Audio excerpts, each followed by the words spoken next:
Hello future R-Creams! So in continuation lang ito sa topic natin kanina na introduction to vice. So one of the common forms of vice which is the alcoholism. So say alcoholism, ito daw yung condition ng isang tao, refers to the condition of a person produced by drinking intoxicating liquors, pag-iinom ng nakakalasing na liquors or alak excessively, sobrang pag-iinom, and with habitual frequency or palaging pag-iinom. In short, alcoholism, condition ng isang tao na malakas at palaging umiinom ng alak. So, kung sa Bisaya pa, mga palahubog. So, shout out sa mga palahubog na ka-workmate, friends at kakilala ko. So, ano ba yung nature ng alcohol? Alcohol is a depressant form of drug. Depressant. So, take note, depressant. Pag sinabi natin depressant drug, it can slow down the function of our central nervous system. Sa madaling salita, yung epekto ng alcohol, pag uminom tayo ng alcohol, nakakabagal sa paggana ng utak natin. Pansin nyo, kapag nalasing ka or tayo, magdadal yung mind natin. Babagal yung pagpa-function ng utak natin. Alcohol is one of oldest intoxicant known to man.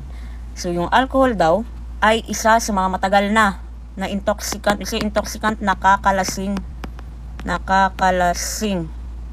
kilala ng mga tao. And alcohol is the most widely used, socially accepted, or legalized drug throughout the world. So, sa buong mundo, ito yung droga na accepted or legalized.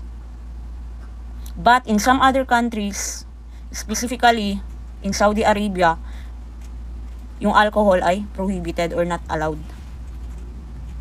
So, meron tayong dalawang klase ng alcohol. So, I know, familiar na tayo dito. The methyl alcohol and the ethyl alcohol. So, when we say methyl alcohol, ito yung klase ng alcohol na nakaka-poison, meaning nakakalason. Hindi siya advisable na ilagay sa inumin. Ginagamit itong alcohol na to in some other chemical industries. So, pangalawa ay ethyl alcohol. So, pag sinabi pala nating methyl alcohol, yan ay methanol, tinatawag na methanol. So, lubat na yung pen. Methanol. So, pangalawang klase ng alcohol ay ethyl alcohol. So, ito yung klase ng alcohol na nilalagay sa inumin. Ethyl or kilalang ethanol. So, proceed tayo sa types of drinker. First, we have occasional drinker. So, from the word itself, occasional. Ito yung klase ng drinker na umiinom lang minsan, by occasion. Kung meron bang birthday, meron bang party, occasional drinker. On special occasion. Next ay frequent drinker. From the word frequent, meaning madalas uminom. So, in a week, pwedeng 3 to 4 times ba umiinom. And third one is regular drinker. From the word itself, regular. Yung drinker, almost every day, umiinom or consistently on weekends. Na to the extent, yung alak ay ginagawang appetizer. Na kapag tuwing kakain, nandyan yung alak or parang ginagawang tubig, ginagawang soft drinks yung alak. When wine or beer is used with meals to enhance the flavor of the food. So parang appetizer lang, no? And the fourth one is alcohol dependent. So, sino naman yung mga alcohol dependent? Drinks to have good time. Excessive drinking occurs occasionally, but drinker may not become alcoholic. So take note, yung mga alcohol dependent daw, sila yung mga drinker na umiinom ng alak. Pwedeng yung pag-iinom ng grabe mangyari by occasion. But not to the extent na matatawag natin sila na alcoholic. Pwedeng yung taong yon or yung drinker dito ay umiinom ng alak or iinom ng alak kung meron siyang problema meron siyang hinaharap na situation, para bang ginagawa niyang takbuhan yung alak. To have good time, or para gumanda yung mood niya. Psychologically ba? Or gumanda yung takbo ng katawan niya physically. Pwedeng yung tao dito ay psychologically dependent and physically dependent. So kapag merong psychological dependence at physical dependence, yung tao pwedeng magkaroon ng tinatawag na withdrawal syndrome. Pag sinabi natin withdrawal syndrome, ito yung pwedeng maging sakit ng isang tao na kapag bigla niyang hininto yung pagtitik ng droga. I mean, specifically, ng alcohol.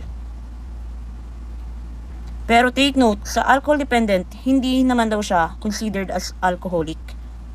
Kasi nga 'di ba sabi, yung alcohol dependent, magti-take lang ng alcohol, pwedeng siya ay mag-take excessively ng alcohol occasionally.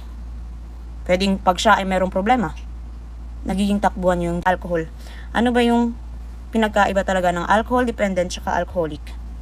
Okay, basahin natin. Alcoholic, when a person has lost control of his use of alcohol. Pag wala na daw control yung tao sa alcohol. Alcohol assumes primary goal in his life, even to the exclusion of physical health and interest of family and society in general. Meaning to say, yung alcohol daw, para bang yan na yung nagiging primary goal nung drinker. Wala na siyang pakialam sa katawan niya, kung ano man yung magiging epekto ng alcohol sa katawan niya. And magiging epekto ng alcohol sa relationship niya sa family niya. At relationship niya sa mga tao. So alcoholic. So meaning to say, yung alcoholic na tao or na term ay general or broad. Hindi lang nakaka-apekto psychologically at physically, but buong pagkatao mismo nung drinker yung maaapektuhan. Psychologically, physically, relationship niya sa family niya, relationship niya sa mga tao na nasa paligid niya, apektado lahat yun. Alcoholic. Na talagang para bang nabubuhay na lang siya para sa alcohol. Kaya niyang i-compromise yung relationship niya sa pamilya niya at sa mga tao na nasa paligid niya. Alcoholic. Unlike kay alcohol dependent, pwedeng siya ay psychologically at physically dependent. Pwedeng pag meron siyang problema, yung alcohol yung nagiging sandalan niya. But not to the extent na affected lahat ng aspect sa buhay niya. Unlike kay alcoholic, na para bang nagre-revolve na lang yung buhay niya sa alcohol. So I hope malinaw. So again, occasional drinker, minsan lang uminom, by occasion. Pag frequent drinker, madalas, usually 3 to 4 times a week. Regular drinker, palagi or daily. Pag alcohol dependent naman, umiinom ng alcohol kasi gusto niyang magkaroon ng good time. Gumanda ba yung mood niya? Pag merong certain situation na hinaharap yung tao, nagdidepende, nagre-rely siya sa alcohol. Pag alcoholic, so parang nagre-revolve na lang yung buhay niya sa alcohol.